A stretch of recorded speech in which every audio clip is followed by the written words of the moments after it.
If you go around the Philippines, you'll notice that movie posters, street signs, packaging of local snacks, and even these photos from the 50s to 70s are written fully in the Roman alphabet. But did you know that the country also has its own writing system? So, how did we end up here?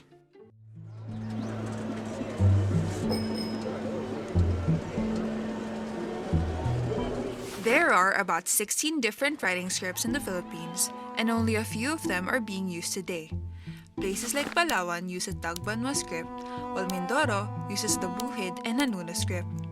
However, the lack of cultural preservation and public awareness puts these scripts at the risk of extinction.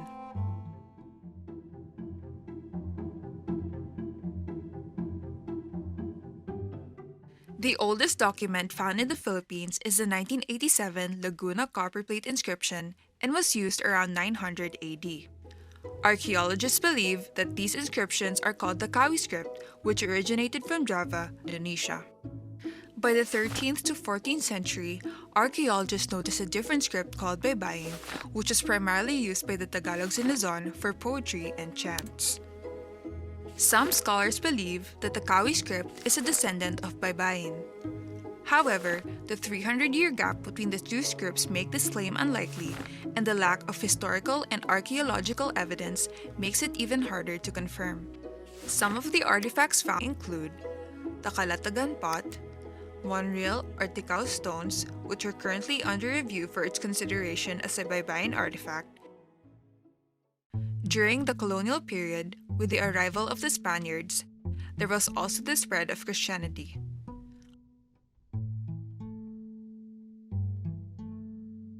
A book in 1593 called Doctrina Christiana, literally translated as Teachings of Christianity, was used primarily by priests and friars as a tool to serve as a catechism, a reminder of faith.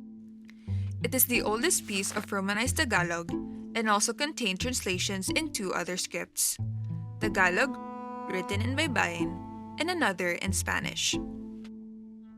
Doctrina Christiana wasn't only used in teaching Christianity, but it also introduced the Roman alphabet and the Spanish language. Another artifact found are these land deeds, popularly known as the UST or University of Santo Tomas Baybayin documents. These are the only documents that are fully written in Baybayin, providing insight on how prevalent Baybayin was at that time. Eventually, people started using the Roman alphabet more often. Scholars suggest that Baybayin was not able to adapt to the new sounds of the Spanish language, making it difficult to retain the usage of the Baybayin script. Locals also found the Roman alphabet easier to learn. As we transition from pre-colonial to colonial society, there are specific things which are being added in our culture. For example, our vocabulary increased because of the use of Spanish loanwords. These are things which cannot be accommodated in Baybayin. But the transition from Baybayin to the Roman alphabet wasn't abrupt. For those who can read and write, they slowly gravitated from Baybayin to the Western script.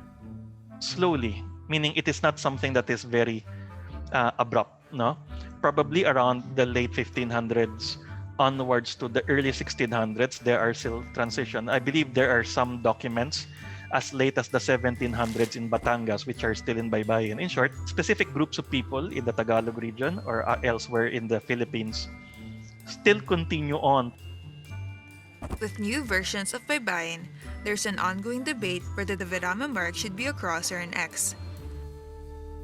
Despite these attempts to adapt Baybayin, the Philippines still slowly transitioned to the use of the English alphabet. By 1987, the Filipino alphabet was revised to 28 letters, read like the letters of the English alphabet and officially replacing the Baybayin script. Today, the characters of the Baybayin script are barely seen and the Roman alphabet is everywhere.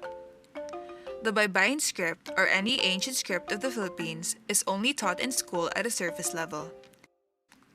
Majority of Filipinos barely know how to read or write any of our ancient scripts.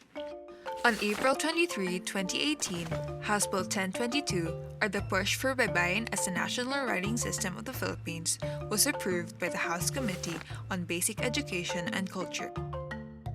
If the bill will pass into law, manufacturers of locally produced food will have their labels in Baybayin with translation.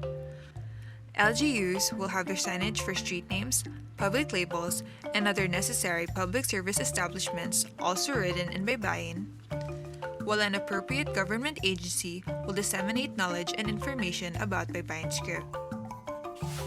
These are the requirements included in the said bill, and a lot had varied opinions about it. Apart from Baybayin being a script mainly used by people from Luzon, Sir Leo also believes that other scripts should be given attention. Baybayin, Tagalog script lang. At yung pag sinabing Baybayin, Tagalog script, para maging balanced, we have also to discuss that there are writing systems which exist other than the Tagalog script. With a plan to establish Baybayin as a national writing system, a standardization on which among the variations of the script hasn't been made.